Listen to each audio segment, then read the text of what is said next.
Maraming salamat sa inyong panonood. Ako ay may sariling pagmamasid at neutral lamang. At nagsusumikap ako na kumampi sa realidad, katotohanan at kabutihan.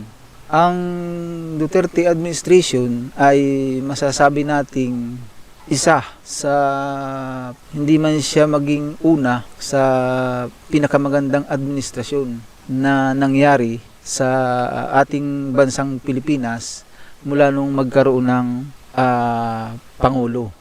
Marami din naman siyang masasabi nating napabayaan o sabihin nating hindi pagtuunan masyado ng pansin, sapagkat ang ating bansa naman ay matutulad na sa isang tao na maraming masasabing sakit at ito ay mahabang panahong dinaramdam na ng ating bansa. Matutulad nga sa isang taong maraming sakit na nangangailangan ng yung parang espesyalista. Kasi ang isang tao ay maraming bahagi. Hindi kaya yan ng isang doktor lang, kasi ang katawan ng tao ay maraming bahagi na kung pag-aaralan ng isang tao ay mauubos na yung buhay mo para lang magamot ng isang doktor yung isang tao. Kasi nga yung ating bansa ay malalim na, o yung kumbaga sa tao malala na yung sakit at matagal na itong nangyayari sa ating bansa. At ang isa nga sa masasabi nating napabayaan ay ang tungkol sa sektor ng energy o yung pinagkukunan natin ng enerhiya. Isa yan sa napabayaan, itong sektor ng ating agrikultura at marami pang iba ang hindi gaanong napagtuunan ng pansin.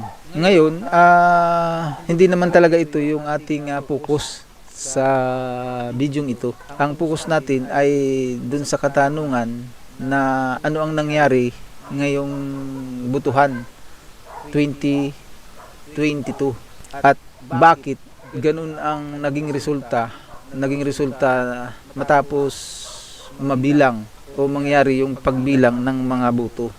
Dito tayo magsisimula sa ating napagmasdan ay yung ito talaga ay ang butuhang ito ay masasabing kakaiba sa mga nakaraang butuhan, sapagkat marami, kapansin-pansin yung dami ng bumuto ha. Yung pagiging aktibo, mapapansin din at napapansin din ng marami. At nag-iisip ang butante sa aking pagmamasid nga at sa aking napag-alaman sa iba't ibang hindi naman maraming lalawigan ay nagkaroon talaga ng vote buying. Hindi naman siguro malawakan, pero marami rin nagkaroon ng vote buying. Kinukuha talagang kinukuha ng tao yung pera na ibinibigay, pero hindi nila ibinuboto.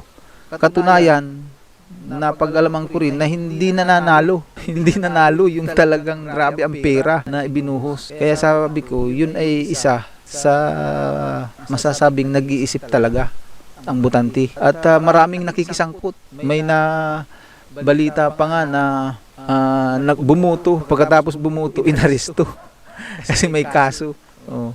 Kaya namulat talaga ang tao dun sa pagbabagong nangyari.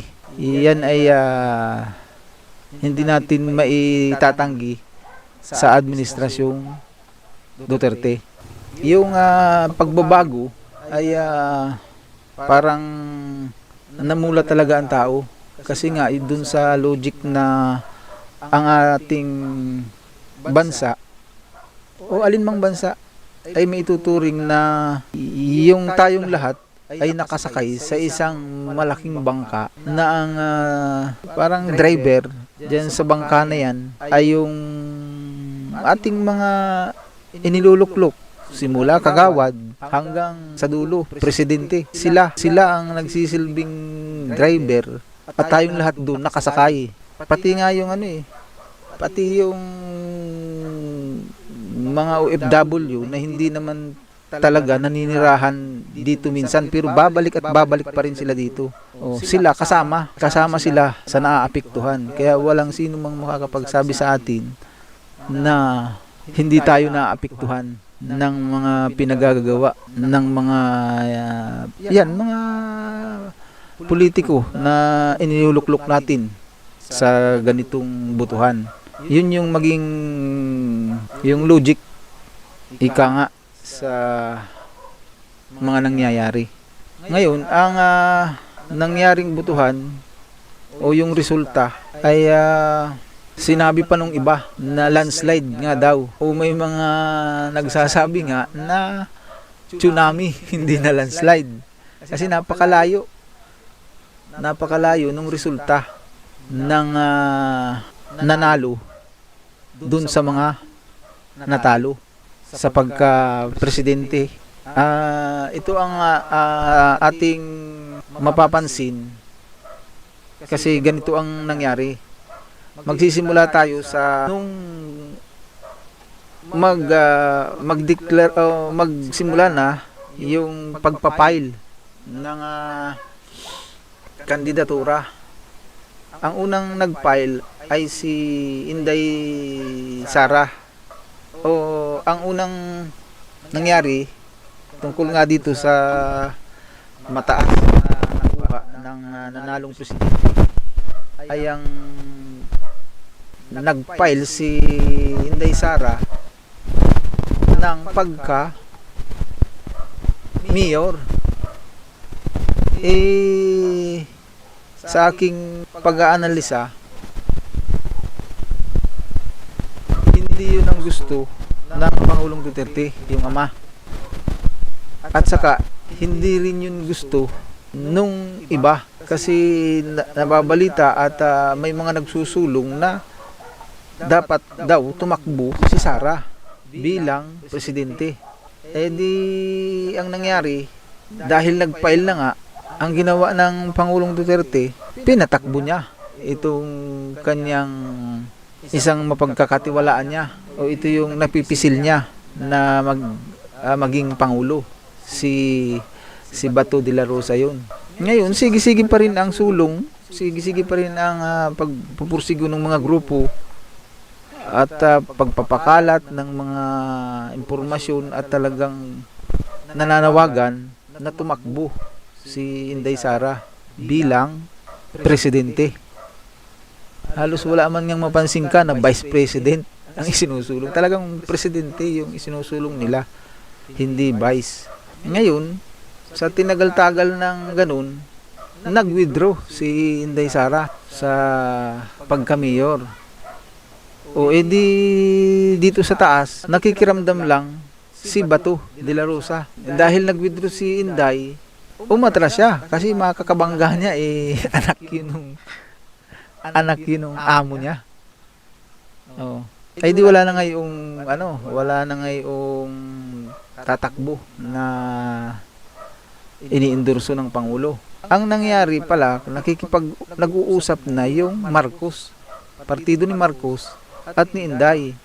Ang napag-usapan nila ay ang tatakbong presidente ay si Marcos at si Inday Sara Duterte ay vice president lamang. Kaya ang nangyari, walang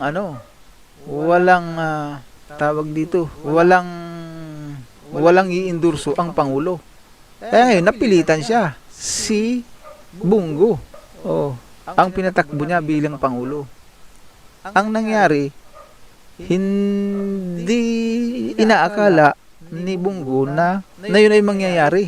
Kaya parang hindi niya inaasahan kasi ang target lang talaga niya hindi presidente, mababa.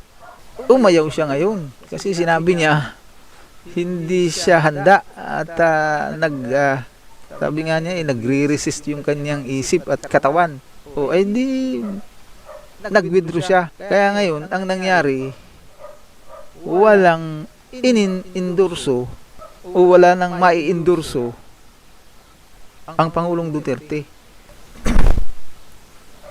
O dahil wala nang mai-endorso siya, no choice.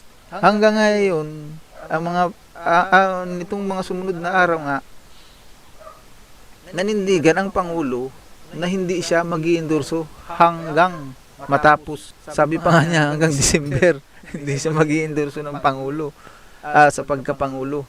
O ganun nga nangyari, natapos na yung butuhan, wala siyang inendorso. Kaya sa kasaysayan, siya lang yata ang Pangulong hanggang sa bumaba, walang inendorso na Pangulo. Awang ko nga kung sa pagbuto niya ay may ibinuto siya sa pagka-presidente sapagkat wala siyang inendorso nanindigan siya hanggang sa matapos yung butuhan. Kaya ang nangyari, yung tiwala na lang niya dun sa kanyang anak. Kasi tiwala siya dun sa kanyang anak na si Inday Sara Duterte. Binayaan na lang niya yung nangyayari.